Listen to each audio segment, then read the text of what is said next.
Another piece for the Roofing University. Today we want to talk a little bit about satellite dishes. You see, of course, a lot of them now.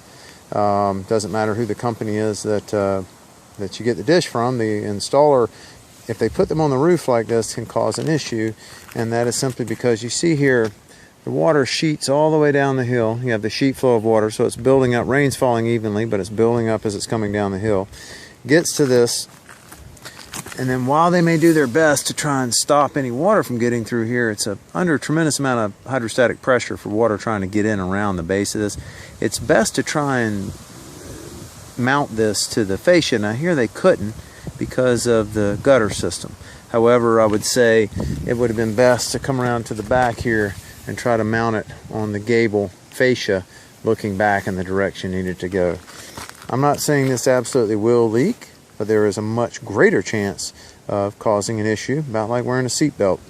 No reason to flirt with disaster. Hope that helps. Thanks a lot.